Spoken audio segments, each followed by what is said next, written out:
États-Unis, OTAN. Maintenant, Trump dit qu'il est de nouveau très en colère contre Vladimir Poutine à cause de cette énorme attaque de missiles. L'attaque était la deuxième plus importante du conflit. 629 armes aériennes au total, un nombre énorme de drones de type drone, 598. Il y a eu des lancements de missiles Kinzhal, d'Iskander, de missiles de croisière. Tant de cibles ont été touchées, du système Ukrospets Export, Samsung en Ukraine, l'usine de radio de Kiev, tant de cibles, Brian, et toutes pointent vers la base industrielle militaire ukrainienne. Cela envoie un message assez fort. Et voici la scène pendant cette attaque. Un véritable barrage sur l'Ukraine.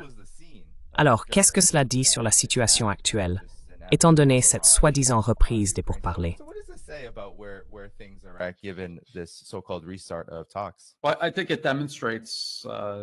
Eh bien, je pense que cela démontre la compréhension, et à juste titre selon moi, qu'a la Russie du processus de négociation de l'Ukraine. C'est évidemment une nouvelle tentative des États-Unis de mettre en place une sorte de Minsk I, Minsk II, un gel du conflit. C'est littéralement ce qu'ils ont déclaré publiquement. Je répète cela à chaque fois que nous abordons ce sujet.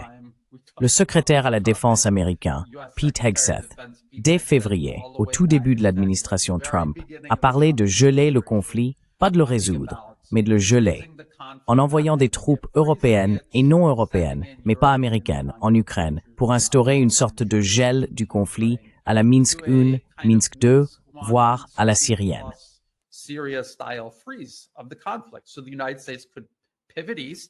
Ainsi, les États-Unis pourraient se tourner vers l'Est et attaquer l'allié de la Russie, la Chine.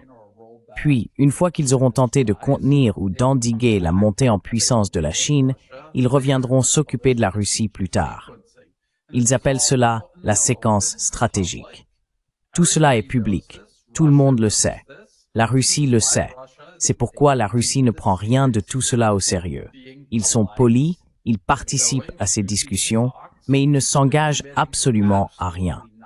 Ils n'ont fait aucune concession, et ils continuent à discuter pendant que la guerre se poursuit sur le terrain. Et ce n'est pas une guerre contre l'Ukraine. C'est une guerre que les États-Unis mènent contre la Russie, simplement par l'intermédiaire de l'Ukraine.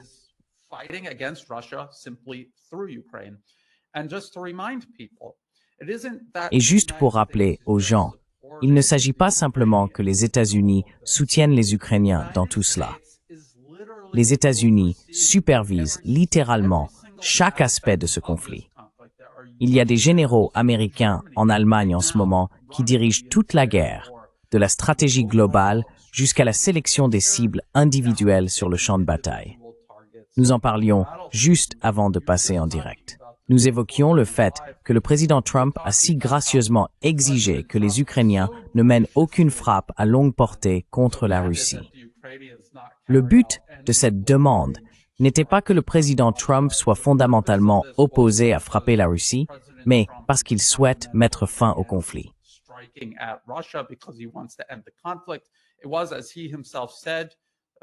C'était, comme il l'a lui-même dit, pour encourager les discussions, et essentiellement pour tromper les Russes afin d'obtenir un nouveau cessez-le-feu ou gel du type Minsk.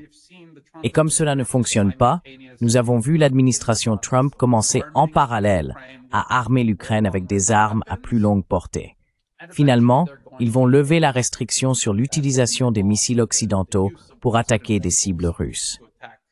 Je viens de regarder des reportages sur les missiles Neptune ukrainiens.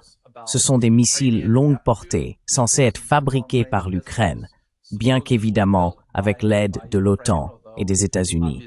Et ils essayaient à nouveau de cibler le pont de Crimée. Il y avait des avions de reconnaissance américains qui survolaient la mer Noire pendant des jours pour préparer cette attaque.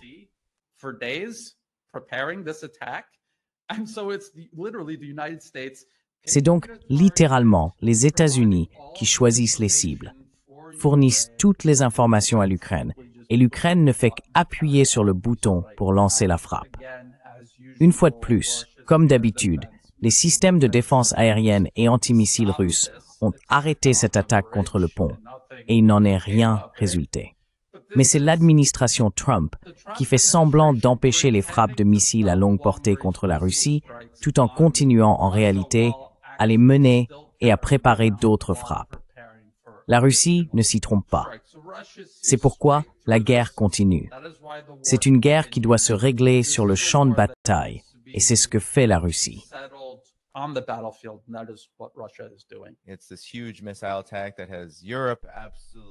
C'est cette énorme attaque de missiles qui met l'Europe absolument en colère. Maintenant, Trump dit qu'il est en colère contre la Russie à cause de cette attaque. La Russie n'a jamais dit qu'elle allait cesser les hostilités. La guerre continue de s'intensifier. Des centaines d'armes aériennes ont été utilisées dans cette opération. Quelle est votre réaction face à la situation actuelle qu'agit et quelle est l'importance de cette étape du conflit?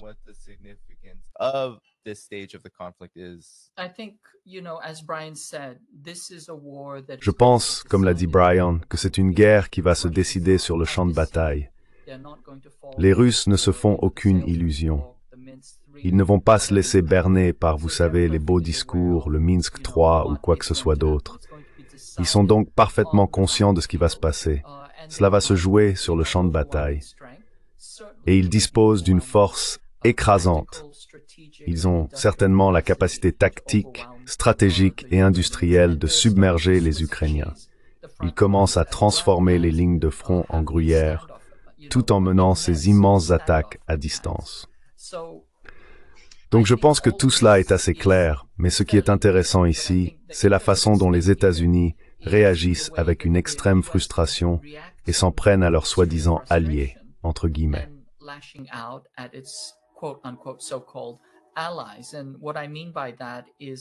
Et ce que je veux dire par là, c'est que tout récemment, Peter Navarro a qualifié la guerre en Ukraine de guerre de maudits.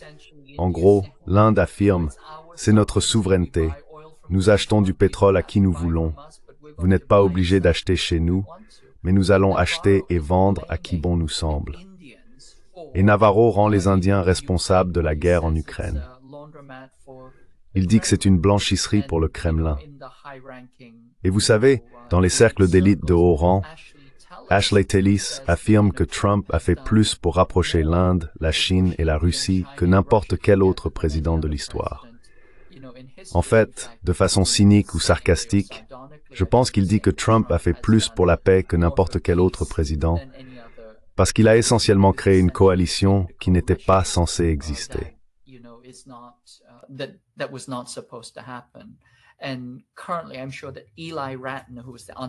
Et actuellement, je suis sûr qu'Eli Ratner, qui était le sous-secrétaire à la politique au département de la Défense, doit probablement s'arracher les cheveux à l'Institut Marathon, car l'Inde était censée être le centre sûr et sécurisé de fabrication et de sous-traitance militaire.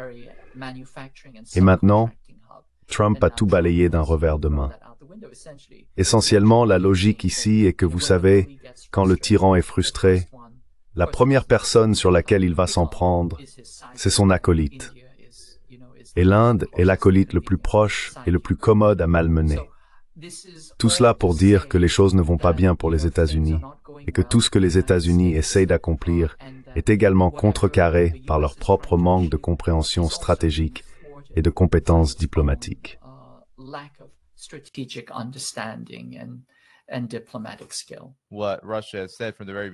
Ce que la Russie a dit dès le début, c'est qu'elle n'allait pas nécessairement relâcher la pression, simplement parce que des pourparlers avaient lieu. En réalité, l'une des choses qui est ressortie du soi-disant sommet d'Alaska, c'est qu'il n'y aurait pas de cessez-le-feu immédiat, qu'un accord de paix n'interviendrait que dans le futur. Que pensez-vous donc de cette percée sur le champ de bataille?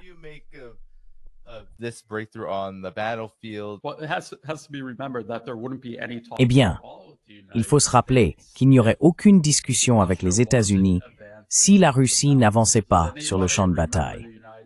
Est-ce que quelqu'un se souvient que les États-Unis aient proposé des discussions à qui que ce soit lorsque leurs proxys terroristes avançaient sur le champ de bataille en Syrie à la fin de l'année dernière? Je ne m'en souviens pas. Donc la seule raison pour laquelle ils participent à des discussions, c'est parce que la situation sur le champ de bataille est devenue tellement critique pour ces proxys ukrainiens soutenus par les États-Unis. Il ne s'agit pas seulement d'une percée là-bas. Il y a des percées tout le long de la ligne de contact. Et ce que les gens doivent garder à l'esprit, c'est qu'il ne s'agit pas vraiment d'une tentative de la Russie de percer et de balayer les champs de bataille comme un blitzkrieg ou quelque chose de ce genre.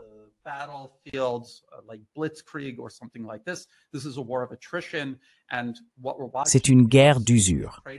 Et ce que nous voyons, ce sont les lignes ukrainiennes, même dans les endroits les plus fortement défendus, des endroits qui ont été fortifiés pendant des années et des années.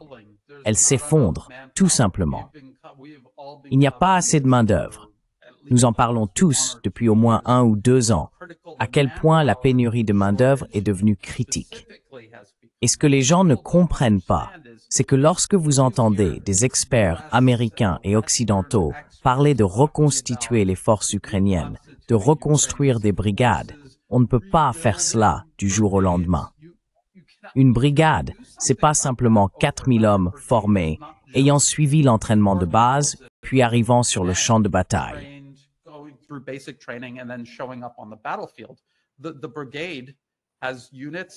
La brigade comprend des unités et des sous-unités, et elles doivent être commandées par quelqu'un. Ces commandants, ou des chefs comme les sous-officiers, nécessitent des années d'expérience et de formation, ce qui ne peut tout simplement pas être acquis dans le délai désormais imposé à l'Ukraine et à ses soutiens. C'est donc ce que nous observons. Tout cela s'effondre. Comme pour la situation en Syrie, il y a encore des experts occidentaux qui disent « Regardez à quelle lenteur la Russie progresse. À ce rythme, ils seront à Kiev en, vous savez, 2050 ou quelque chose comme ça. » Mais en réalité, cela augmente de façon exponentielle.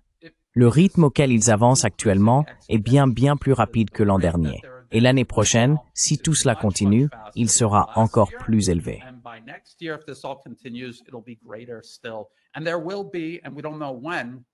Et il y aura, et nous ne savons pas quand, un point de rupture où la ligne s'effondrera complètement. La capacité de combat de l'Ukraine s'effondrera, et c'est alors que la Russie pourrait éventuellement avoir l'opportunité de prendre des territoires qui semblent aujourd'hui inconcevables. Odessa, peut-être, Nikolaïev, Kharkov, Soumy, des endroits comme cela. C'est donc cela qu'il faut surveiller.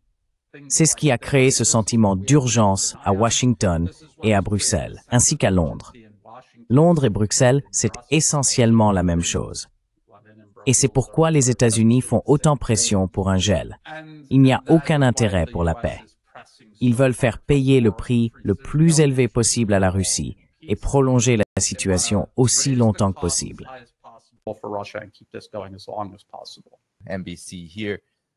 NBC panique vraiment ici.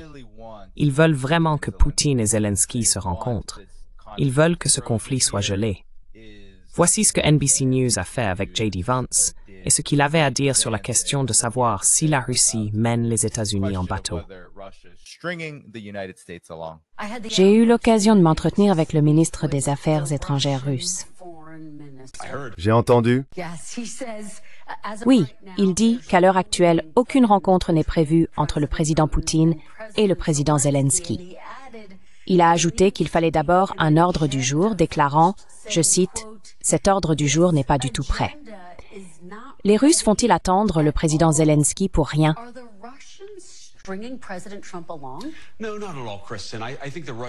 Non, pas du tout, Kristen.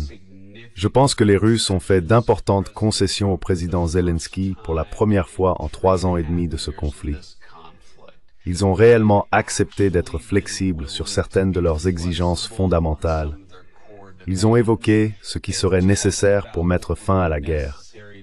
Bien sûr, ils n'y sont pas encore totalement, sinon la guerre serait terminée. Mais nous participons à ce processus diplomatique de bonne foi.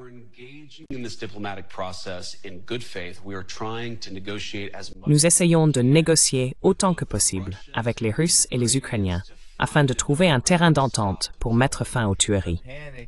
L'inquiétude, c'est qu'on se demande si la Russie ne fait pas simplement traîner les États-Unis en longueur. Qu'en pensez-vous, compte tenu de la situation actuelle?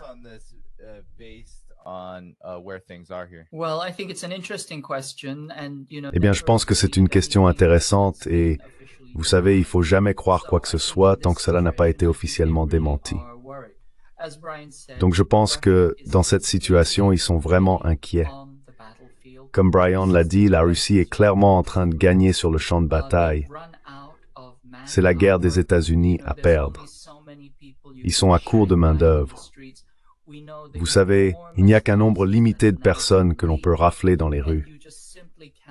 Nous connaissons les pertes énormes qui ont maintenant fuité. Et il est tout simplement impossible de maintenir une armée en perdant des centaines de divisions en effectif. Et donc, à ce stade, ils gardent même des femmes enceintes dans l'armée, y compris au 3e trimestre.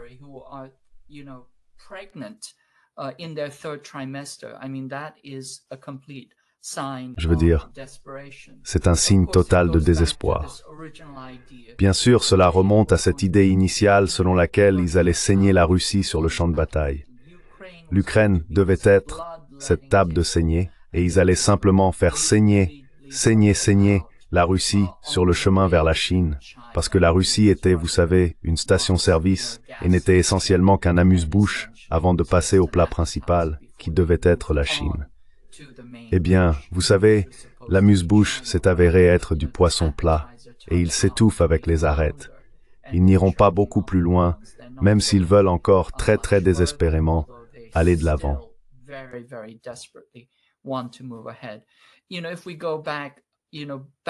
Vous savez, si l'on remonte avant le début de la guerre, même au début des années 2000, les néoconservateurs essayaient de décider. Il y a 3 puissances révisionnistes qu'il faut éliminer, essentiellement la Russie, la Chine et l'Iran. Ce sont les grandes, vous savez, forces démoniaques qu'il faut soumettre. Et la question portait vraiment sur l'ordre. Doit-on éliminer la Chine en premier, puis s'occuper ensuite de la Russie et de l'Iran, ou bien prendre la Russie comme hors-d'œuvre, passer ensuite à la Chine, puis finir avec l'Iran comme une sorte de dessert. Il s'agissait vraiment d'une question de séquençage, mais il ne faisait aucun doute que la Chine était le plat principal.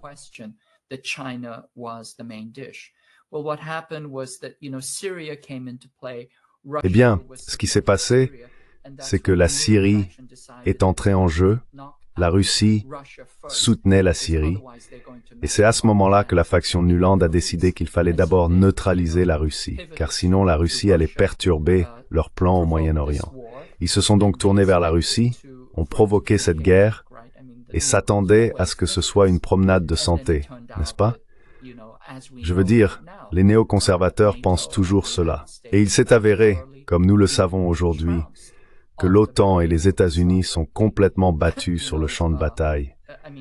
Il ne s'agit pas simplement de territoire, il s'agit aussi de main-d'œuvre, de doctrine et essentiellement de capacité stratégique qui est complètement épuisée en Ukraine.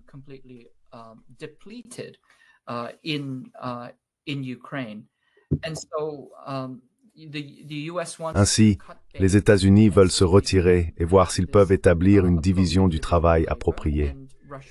Mais la Russie ne le permet pas. L'Union européenne, quant à elle, est inquiète et incertaine, ne sachant pas quoi faire, et elle ne fait que tirer sur la manche des États-Unis, les entraînant plus profondément dans la situation. Voilà donc la manœuvre qui n'a pas fonctionné, et maintenant ils en paient le prix. Bien sûr, ils cherchent toujours à opérer un pivot fort vers la Chine, mais cela ne va pas très bien se passer avec tous les autres facteurs qui entrent en jeu à ce stade.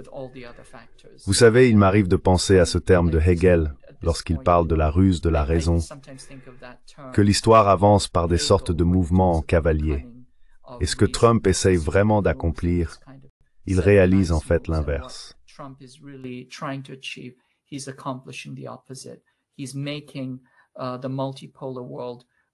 Il rend le monde multipolaire plus cohérent, plus dynamique, plus solidaire. Et il commence à constater l'épuisement de ses propres capacités. On croyait que l'Ukraine allait devenir un nouvel Afghanistan, qu'ils allaient continuer à s'affaiblir à travers ces guerres de basse intensité répétées. Mais cela n'arrivera pas, essentiellement parce que les États-Unis ne comprennent toujours pas les guerres de faible intensité et les contre-insurrections. Ils travaillent sur des doctrines concernant ces conflits depuis 2 décennies et ils ne les comprennent toujours pas. L'élément clé à comprendre, c'est que la guerre de guérilla repose sur le moral. Et lorsque ce moral est brisé, on n'a plus vraiment de force de combat efficace.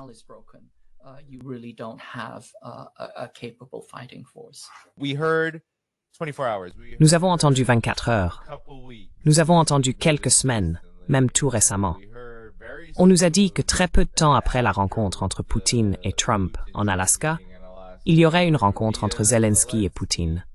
Rien de tout cela ne s'est produit.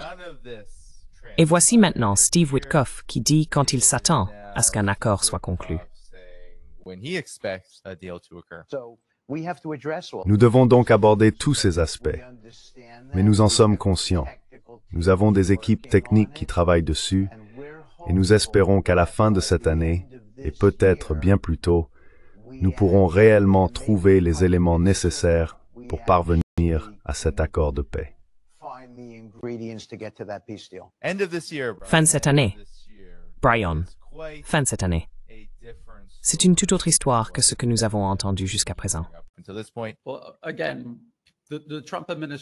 Encore une fois, l'administration Trump poursuit ses mises en scène, parlant de la recherche de la paix, de son caractère insaisissable, en blâmant tout le monde, sauf eux-mêmes, pour l'absence de paix. Toute la guerre, entièrement, à 100%, est due au fait que les États-Unis l'ont délibérément provoquée. Comme Kaji le disait, cela visait à attirer les Russes, à les enliser, à les épuiser. C'est littéralement écrit dans les documents stratégiques. Rand Corporation, Extending Russia, 2019. Ils y consacraient tout un chapitre. Ils admettaient que l'Ukraine serait complètement détruite dans le processus, presque à coup sûr. Et c'est exactement ce que nous voyons se produire.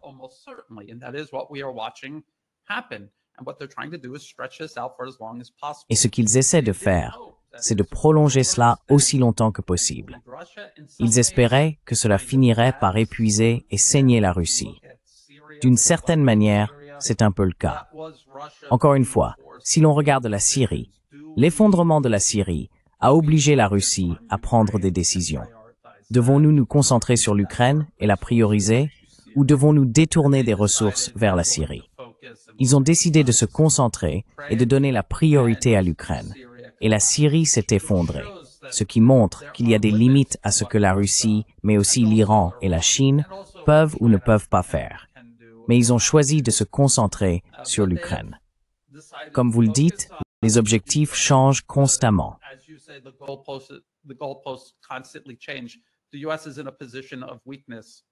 Les États-Unis sont en position de faiblesse concernant l'Ukraine. Ils ne l'admettront jamais. Ils ne veulent pas l'admettre, tout comme J.D. Vance essayait de le faire, essayant de faire croire que tout cela fait partie du plan. Ce n'est pas le cas, car la Russie a constamment dit non, et elle poursuit le processus sur le champ de bataille tout en faisant semblant de participer à toutes ces discussions proposées par les États-Unis. Faire rencontrer le président Poutine et le président Zelensky, quel est le but de cette rencontre? Il n'y a aucune raison d'avoir cette rencontre. Le président Zelensky en Ukraine n'a aucun pouvoir.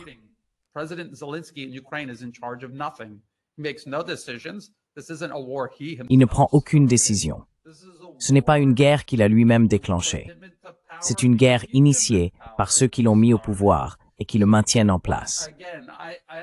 Donc encore une fois, et je suis presque sûr que c'était le président Poutine à un moment donné, peut-être est-il trop poli pour avoir dit quelque chose comme ça, peut-être ai-je mal entendu, mais quand un chien aboie, on ne se met pas à 4 pattes pour aboyer en retour.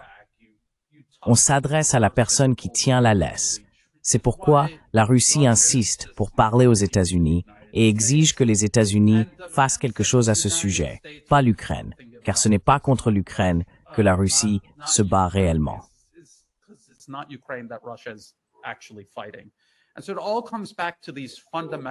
Et donc, tout revient à ces principes fondamentaux. Quel est réellement le conflit, en réalité, par rapport à ce que les États-Unis, le gouvernement et les médias essayent d'en présenter? L'idée que le président Trump serait une sorte de médiateur neutre et objectif, cherchant à rapprocher la Russie et l'Ukraine, est tout simplement absurde.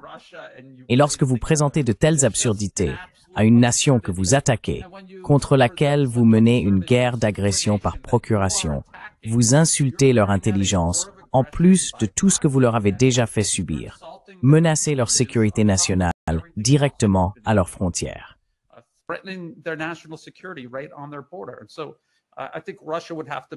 Je pense donc que la Russie devrait être folle pour accepter quoi que ce soit de tout cela et pour s'écarter de sa trajectoire actuelle, qui consiste à régler cette affaire sur le champ de bataille une bonne fois pour toutes, même si cela lui coûte ailleurs, sur sa périphérie. Oui, je suis d'accord, absolument. Et comme je l'ai dit, une fois de plus, la Russie n'est pas dupe. Elle va trancher cela sur le champ de bataille. Et comme nous le savons, les États-Unis n'ont pas, je pense que l'UMR et l'OTAN non plus, même la force morale ou le moral pour continuer à se battre. Essentiellement, ils font simplement traîner les choses. Vous savez, cela ressemble beaucoup à la guerre de Corée. Et si vous vous souvenez de la guerre de Corée, à la fin du conflit, la Corée du Sud n'était pas à la table des négociations. C'était, bien sûr, l'armée par procuration, le chien d'attaque.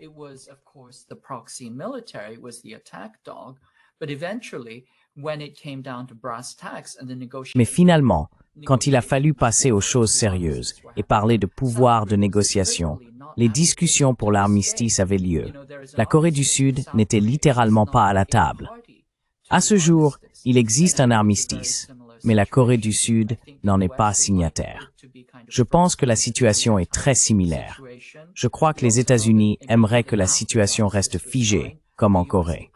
Nous savons aussi qu'immédiatement après la signature de l'armistice, les États-Unis ont déclaré qu'ils n'allaient pas respecter la plupart des clauses clés de l'accord. Nous sommes donc dans une guerre gelée qui se poursuit jusqu'à aujourd'hui avec la Corée du Nord. Mais je pense que c'est un exemple historique instructif. Et de la même manière, les États-Unis qui sont intervenus avec une force de proxy considérable et une immense arrogance, se sont retrouvés littéralement humiliés et détruits sur le champ de bataille. Je pense que nous assistons actuellement au même type de phénomène.